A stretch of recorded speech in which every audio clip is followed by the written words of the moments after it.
Aujourd'hui à l'émission Parole vivante, la question est, sommes-nous tous égaux dans l'Église?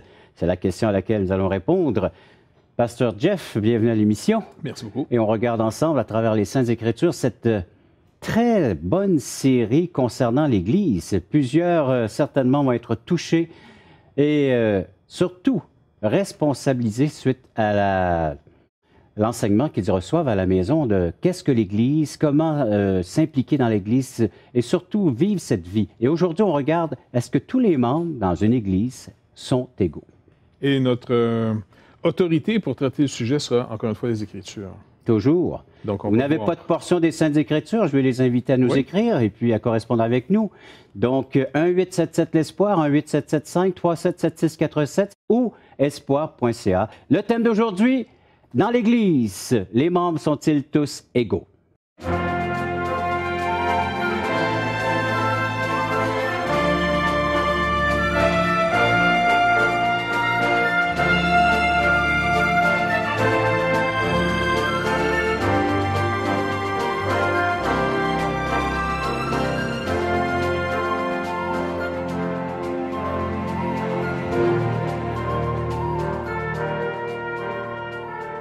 La question que nous avons reçue, à laquelle nous allons répondre dans le cadre de cette émission, parmi celles qui sont parvenues avec les téléspectateurs qui nous ont écrit, c'est l'enfer existe-t-il?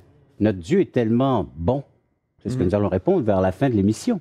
Oui. Mais pour l'instant, poursuivons avec le thème les membres d'une Église. Comment vivent-ils cela d'une façon pratique entre eux? Oui. Est-ce qu'on est tous égaux? Oui. On est dans une époque qui est, on pourrait dire, portée par plusieurs philosophies. Il ne faut jamais sous-estimer les courants de pensée dans lesquels on vit. Parce que si on n'est pas au courant, si on ne se pose pas de questions, on présume que ce que je pense maintenant, ben, c'est ce qui se pense, point. On oublie qu'il y a quelque chose qui précède la manière que je réfléchis maintenant et aujourd'hui. La pensée de l'égalitarisme, on est tous égaux. C'est quelque chose qui est très fort, qui gruge. Par exemple, dans l'éducation, aujourd'hui, on ne parle plus d'un maître et des élèves. Hein? On appelle ça, quand on était jeune, je ne sais pas comment tu appelais ton professeur, mais c'était monsieur, madame, ou encore une fois, maîtresse ou maître un tel. Et aujourd'hui, on ne parle plus comme ça parce qu'il paraît que ça fait trop condescendant, bref, je ne sais pas trop. Et on donne l'impression à l'enfant qu'il est égal à l'adulte. Et ça, c'est l'effet d'une philosophie qu'on appelle l'égalitarisme. On le retrouve à plusieurs niveaux dans la société. Oui, tu touches l'enseignement, mais on le retrouve exactement aussi dans le niveau de la médecine. Hein? Oui. Les médecins, oui, ils sont spécialisés, mais on peut prendre aussi les soins de la grand-mère ou des soins qu'on a reçus de génération en génération. Ouais, et on place ça à peu près sur le même pied d'égalité. Exactement, on en rit souvent, mais en réalité, de plus en plus de gens mettent en doute la compétence des gens. On est très informés, on est même hyper informés. Maintenant, est-ce qu'on a le temps de vérifier toute l'information qu'on reçoit? Pas toujours, parce que dès qu'on a entendu une nouvelle, elle est déjà passée, on est à la prochaine. Il n'y a pas beaucoup d'analyse, il n'y a pas beaucoup de réflexion. Et au travers de tout ça, il y a une forme de propagande philosophique. Ouais. Il y a des gens qui injectent cette fameuse égalité pour tous. Maintenant, devant la justice des hommes, comme devant la justice de Dieu, on est tous égaux. Et ça, c'est quand même très rassurant. Le premier ministre du Canada, normalement, il n'y a pas plus de droits que moi en tant que citoyen face à la loi. La loi est pour tous. La loi de Christ, c'est la même chose, elle est pour tous. Et la loi de Dieu, c'est pas compliqué, il nous a tous condamnés. Oui. Fait que là-dessus, on se rejoint. Tous coupables devant Dieu. Tous coupables devant Dieu. Et le péché qui nous a tous atteints va nous amener tous à la même place, à la mort. Personne ne peut y échapper. Qu'on soit riche, qu'on soit pauvre, qu'on soit sage, qu'on soit fou, peu importe. On pourrait même dire qu'on soit bon ou qu'on soit méchant, on finit tous dans une mort physique. Tout le monde meurt. Donc là-dessus, on est tous égaux. La question qu'il faut se poser maintenant, est-ce que cette philosophie peut tenir la route sur toute la ligne? Et on a des textes bibliques qui nous rappellent que nous sommes également, en plus d'être égaux concernant la peine de mort, donc le salaire du péché, et un seul moyen, le seul unique moyen, peu importe, comme tu dis, la différence d'âge, la différence au niveau intellectuel, de compréhension, c'est le même moyen de salut pour tous. C'est la personne de Jésus-Christ, la foi dans son œuvre. salvatrice dans de ce qu'il est venu accomplir ici-bas sur cette terre, ce sacrifice unique. Mais comment ces choses-là pratiques, de voir les différents niveaux qu'il peut y avoir au sein même d'une Église? Parce que la Bible nous parle également qu'on n'a pas tous le même don. Juste dans 1 Corinthiens 12, il nous dit qu'on a des dons différents, le même esprit, l'unité est là, mais avec des capacités différentes, des habiletés différentes et des dons différents venant de l'esprit. On ne parle pas tous en langue, on n'a pas tous le don de guérison, on n'a pas tous le don de prophétie ou d'enseignement. Mais on est tous égaux dans cette justice qui est la mort et dans le pardon en Jésus-Christ et dans sa résurrection. La résurrection de Christ manifeste qu'on a été, pour ceux qui ont mis leur foi, leur espérance en Christ, tous justifiés. Donc, dans la justice de Dieu, on est tous coupables. Là, on est tous égaux. Oui. Dans la résurrection de Christ, pour ceux qui ont mis leur espérance en lui, à cause de la résurrection de Jésus-Christ, on est déclarés, ceux qui ont mis encore une fois leur espérance en lui, on est déclarés justes. Par exemple, ça va faire étrange à dire, mais on est tous aussi justes l'un que l'autre. Pas merveilleux, ça? Je suis aussi juste que toi. Oui. Et ça, peu importe la vie qu'on a menée jusqu'à maintenant. Oui, oui. Et on est aussi juste que l'apôtre Paul. Ouais. Ça, c'est encore plus impressionnant. Et on pourrait même dire, on est aussi juste que Jésus-Christ. Exactement. Ouais. Parce que cette justice de Dieu que Christ possède, il l'a mis à notre compte. Donc, c'est une question, et puis ça, c'est un terme un petit peu compliqué, d'imputation. Donc, c'est pas... Il faut me suivre ici, regardez bien. Notre justice sur laquelle on est tous égaux vient par imputation. En d'autres mots, à votre compte de banque a été mis cette justice. On n'est pas juste par nos œuvres, par une progression. On n'est pas juste par infusion. On est juste par imputation. Okay, ça va être des mots, c'est le fun de dire ça le soir dans le salon. C'est que... J'ai une petite infusion de justice aujourd'hui. Mais voilà, mais la seule unique justice acceptée ou acceptable devant Dieu, c'est celle de son Fils. Exactement. Donc, sur cette base-là, les gens partent dans l'idée en disant, bon, ben, puisqu'on est tous justifiés, tous justes, il n'y a pas un plus juste qu'un autre dans l'Église, sur quelle base on pourrait donc être différent? Est-ce que donc ça définit l'égalité dans le corps? Eh bien, non.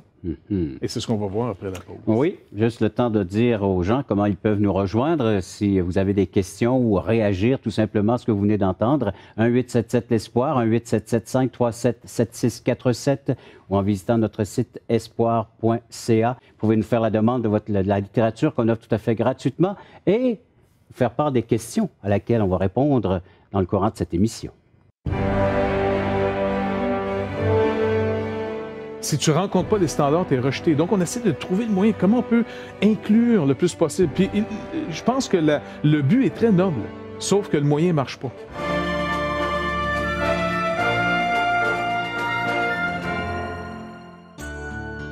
Vous êtes invité à assister à l'un de nos merveilleux déjeuners de l'espoir.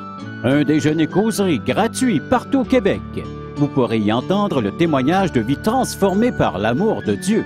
Pour connaître et savoir où ont lieu ces déjeuners, appelez-nous maintenant en composant le 1-877-l'Espoir. 1-877-537-7647. Ces déjeuners sont offerts gratuitement. Bienvenue à tous!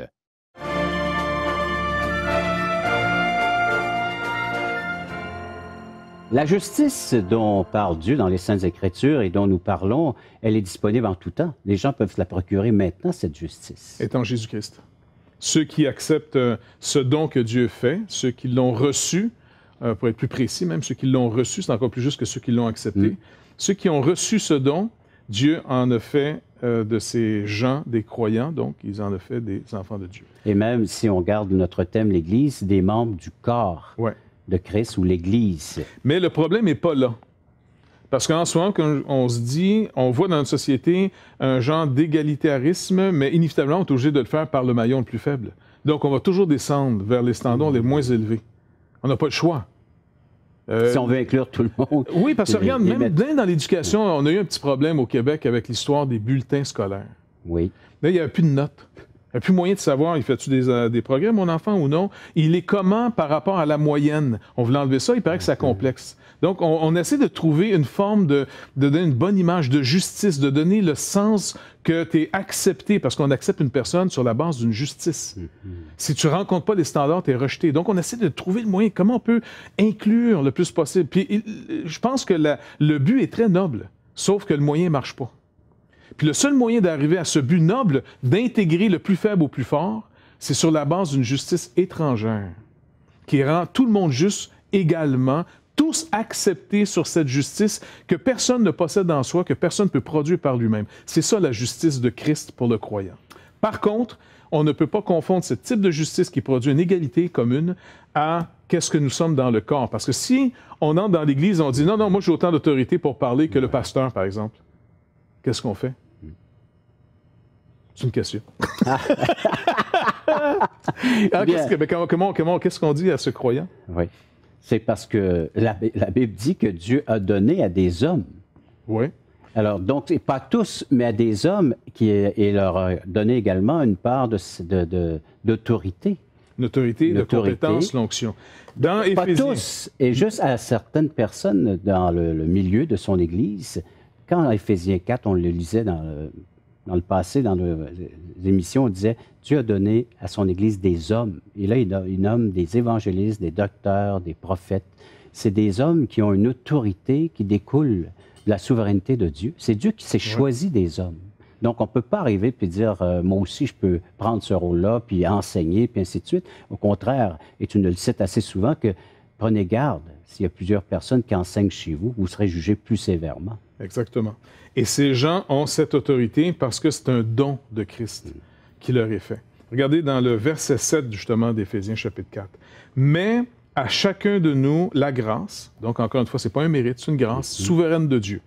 Mais à chacun de nous, la grâce a été donnée selon la mesure du don de Christ. » Chacun de nous dans l'Église, après, nous avons reçu une mesure du don de Christ. Ce que Paul va expliquer différemment dans 1 Corinthiens 12, quand on en parlait plus tôt. Une bouche, ouais, un pied. Les pieds, ainsi de suite. Donc, une jambe a une force, une capacité, parce que son rôle, c'est de soutenir le corps. Un bras a moins de force, mais beaucoup plus de dextérité. Ouais. Les mains, même chose, encore moins de force aux doigts, mais beaucoup plus de dextérité encore que le bras, que la jambe, parce que chacun de ces membres est destiné à quelque chose de précis, sous une seule tête. Exact. Donc, qui est le Christ ici. Exactement. Dans une Église, lorsqu'on fait partie d'une Église, on le fait automatiquement partie d'une Église, de l'Église, la journée qu'on est de nouveau. Qu'on participe au rassemblement ou non des saints, on fait automatiquement partie de l'Église invisible de Christ ou du travail invisible de ceux qui sont maintenant des pierres rendues vivantes, qui constituent un édifice. Notre but, c'est de se rassembler avec les croyants. Pourquoi? Pour être nourris, pour amener la personne à maturité. Donc, ça veut dire que quand on commence notre vie chrétienne, on n'a pas la même maturité, la même capacité que plus tard, normalement. Et pourquoi cette maturité? Si je deviens donc pas plus juste à la fin. Et c'est le langage de Dieu, parce que dans 1 Jean, il va dire petits-enfants, jeunes gens et ensuite les anciens. Oui. Donc, si mon but, c'est de grandir, de passer de jeunes gens à pères dans la foi, donc, c'est supposé produire quoi? Si, encore une fois, on n'est pas plus juste à la fin de notre vie qu'au commencement quand on est en Christ. Christ est notre justice. Nous ne sommes pas nécessairement par nous-mêmes plus justes. On vient chercher quoi dans la maturité? Ça, c'est une œuvre accomplie une fois pour toutes. Oui. Et cette œuvre nous a rendus parfaits. Ma question, encore une fois, pourquoi les gens devraient mûrir, chercher l'instruction? Eh bien, c'est dans le but, comme il est marqué un peu plus loin, d'entrer dans l'œuvre du ministère. À quoi on est destiné? Moi, je pense que dans l'Église aujourd'hui, on souffre de voir un manque de maturité, pas en spiritualité pour soi-même, mais que les gens ne saisissent pas leur vocation. Il nous manque des pasteurs, il nous manque des évangélistes, il nous manque finalement des diacres, il nous manque des dons de compassion, il nous manque tous ces gens-là. Missionnaires. Oui, parce que les gens sont venus dans l'Église pour se développer eux-mêmes et pas pour devenir, au fond, dans cette conscience du corps de Christ. Je suis quoi, moi, comme membre? Est-ce que je suis en train de me faire une carrière ou je suis en train de répondre à l'appel qui m'est adressé en Christ? Un autre grave problème au sein de l'Église, c'est l'individualisme. Les gens vont chacun pour soi plutôt que de voir l'expansion ou la croissance, la maturité du corps. C'est chacun pour soi. On va puiser, on va chercher ce qui fait notre affaire et ensuite on retourne chez nous, essayer de développer. Mais ces membres vont se développer au sein d'un corps et non pas individuellement. Et si on reste dans cette philosophie, dans cette manière de penser, c'est pas surprenant de voir les gens se retirer des églises locales en pensant qu'ils n'en ont plus besoin. Réagissez. 1-877-l'Espoir, 1-877-537-7647. Et également, faites-nous part des questions qui surgissent en vous présentement. Écrivez-nous à espoir.ca. On revient avec la réponse, la question de nos téléspectateurs. Vous qui êtes jeunes, soyez soumis aux anciens. Ça, c'est un gros mot aujourd'hui. Soumis, soumis.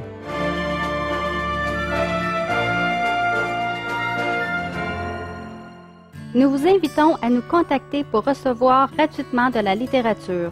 Vous recevrez le Nouveau Testament, une portion des Écritures relatant la vie de Jésus, ainsi que l'Évangile de Jean qui parle de comment connaître Jésus et sa merveilleuse promesse. Un tract, Aujourd'hui l'espoir, c'est Jésus seul. Et finalement, un livre de relations d'aide sur la Bible de June Hunt qui nous parle que la Bible est la source suprême de la révélation du sens de la vie.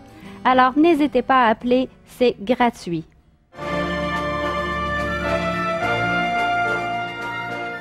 Je vous rappelle la question qui nous a été posée par un de nos téléspectateurs. Pourquoi l'enfer? Pourquoi vous nous parlez de l'enfer? Notre Dieu est tellement si bon. Retenez-la, cette question. On vous revient à la fin de l'émission, mais maintenant, on va terminer, on va conclure notre thème d'aujourd'hui. L'Église et les chrétiens, est-ce qu'ils sont tous égaux et égalitaires? Comment on vit ça d'une façon pratique dans nos églises? Donc, encore une fois, devant Dieu, en toute justice, on est égal dans la mort comme on est égaux, c'est-à-dire dans la mort comme on est égaux, finalement, dans la résurrection qui est la justification. Ça, c'est établi, il n'y a aucun problème là-dessus. Et même si on le comprenait, on pourrait comprendre et accepter facilement qu'on ne jouera pas les mêmes rôles dans l'Église après. On va avoir des portions différentes. On n'est donc pas égaux dans les fonctions. Une des fautes graves ici qui est révélée dans l'Ancien Testament, parce que c'est pas juste une erreur du Nouveau Testament, dans l'Ancien Testament, c'est la même chose. Dans les Nombres, au chapitre 16, la fameuse histoire de Coré, Dathan et Abiram. Donc, ils étaient des princes en Israël. On est dans le désert, et puis on sait que Moïse s'adresse au peuple. Moïse est vraiment devenu le porte-parole de Dieu. Moïse va convoquer maintenant l'Assemblée, les principaux de l'Assemblée. OK? Il va faire une convocation, et puis il veut leur parler. Tous des gens de renom. Et voici la réponse qu'ils ont fait, ces hommes, à Moïse. Ils s'assemblèrent contre Moïse et Aaron et leur dirent « C'en est assez, car toute l'Assemblée, tous sont saints. » On voit ici, tous sont saints. Et l'Éternel est au milieu d'eux. Combien de fois on peut entendre ça dans les églises, des gens qui vont dire « Non, c'est assez là, que ce soit les anciens qui mènent, les pasteurs, tout ça. On est tous saints ici, et puis Dieu est au milieu de nous, fait que il n'y en a pas un qui a plus d'autorité qu'un autre. » Et cette faute-là, cette erreur monumentale a coûté la vie à plus de 250 de ces hommes, sans compter une multitude dans le peuple a péri. Et combien de fois dans nos églises, à cause de cette doctrine de l'égalitarisme, nos églises sont détruites par l'intérieur? Parce que, qu'est-ce que la parole de Dieu nous dit? Elle nous dit, ça c'est Pierre, elle dit, il va finir avec une exhortation, un encouragement, un fort encouragement. Je vous exhorte, voici les exhortations que j'adresse aux anciens. Donc, il parle aux plus vieux, ceux qui ont ce mandat de diriger l'Assemblée, qui sont parmi vous, moi anciens comme eux, témoins des souffrances de Christ et participants à la gloire qui doit être manifestée. Paissez le troupeau de Dieu qui est sous votre garde. Non par contrainte, mais volontairement, selon Dieu, non pour un gain sordide, mais avec dévouement, non comme dominant sur ceux qui vous sont échus en partage, mais comme étant les modèles du troupeau. Lorsque le souverain pasteur paraîtra, vous obtiendrez la couronne incorruptible de gloire. Ça, c'est aux anciens. Ça finit pas là. De même, vous qui êtes jeunes, soyez soumis aux anciens. Ça, c'est un gros mot aujourd'hui. Soumis, soumis. Soyez soumis aux anciens et tous, dans vos rapports mutuels, revêtez-vous d'humilité. Donc, toute cette forme de vie appelle un principe sine qua non. Si on n'a pas cette condition, ça ne marchera pas dans l'Église, à savoir l'humilité. L'humilité, c'est de reconnaître qu'une grâce est faite par un souverain. Et c'est pas moi. C'est pas moi qui l'attribue. C'est pas moi qui l'apprends. Je ne peux pas m'appointer. Et donc, finalement, il nous demande ici d'avoir finalement une attitude d'humilité parce que Dieu résiste les orgueilleux, mais il fait grâce aux humbles. J'aimerais qu'on remarque ici que le texte ne nous dit pas « Dieu résiste ceux qui ont tort et il fait grâce à ceux qui ont raison ». Il dit « Dieu résiste aux orgueilleux, que tu aies tort ou raison. Et il fait grâce à ceux qui ont tort ou raison, mais qui sont humbles. » Donc, finalement, le Seigneur nous demande d'avoir cette humilité. Donc, étant sur une base de justice par pure grâce, on est tous égaux, je suis maintenant dans un appel de service où là, je dois reconnaître les portions des autres. Et la meilleure attitude qu'on peut avoir, c'est de reconnaître les autres comme supérieurs à nous-mêmes. Comment je peux être serviteur de l'autre? Et non pas le patron de l'autre, mais serviteur de l'autre. Fait que si on a un don d'exhortation, un don d'enseigner, un don de diriger, de présider, et qu'en plus on a été mandaté, on peut donc entrer finalement dans nos fonctions pour amener à terme toutes ces choses. Donc c'est vraiment important. Sinon, nos églises ne pourront pas rentrer et accomplir le mandat dans lequel ils sont destinés. Souvent, l'Église passe par cette crise d'adolescence jeune. Oui. Quand les petits enfants spirituels, on fait confiance. On fait confiance. On n'a pas une émission, comment on commence, wow, c'est merveilleux. Alors, et c'est à peu près le principe qu'on retrouve dans nos familles. Ouais. Les enfants, ils sont là, ils grandissent, il arrive l'adolescence, là, papa, maman, ils disent toujours ce qui est vrai, ce qui est... Là, il y a comme un doute qui s'installe, puis là, il y a une rébellion, une révolte. Dans nos églises, on vit exactement, il dit, jeunes gens, soyez soumis à ceux qui vous enseignent, à ceux qui sont là, puis qui vont devoir rendre des comptes au sujet de vos âmes et puis de ce qu'ils auront fait à votre égard. On voit exactement spirituellement les mêmes degrés, les mêmes problèmes, les mêmes difficultés qu'on retrouve dans notre société. Moi, ça m'encourage de savoir que Dieu a des solutions dans son Église et que les chrétiens qui vivent dans cette Église-là, selon la parole de Dieu, selon la pensée de Dieu, peuvent apporter aussi dans la société des valeurs qui vont venir régler d'autres difficultés, d'autres problèmes, que ce soit au sein de la famille, au sein du travail, ou peu importe où est-ce que les chrétiens se trouvent. Et cet enseignement-là, où cette pensée du Seigneur vient régler de multiples problèmes relationnels au sein de l'humanité. Notre Dieu, l'Église est là pour nous perfectionner des saints, et le perfectionnement des saints, bien, se reflète aussi dans tout l'entourage dans lequel Dieu nous a placés. On va revenir avec la question de notre téléspectateur. Les gens ont les coordonnées, ils peuvent les composer à l'instant même, numéro de téléphone, ou rejoindre sur espoir.ca. Et tout de suite après, on conclut avec la question de notre téléspectateur. L'enfer a été préparé pour qui? Pas pour l'humain. A été préparé pour ceux qui ont eu une révolte dans les lieux célestes, les anges déchus.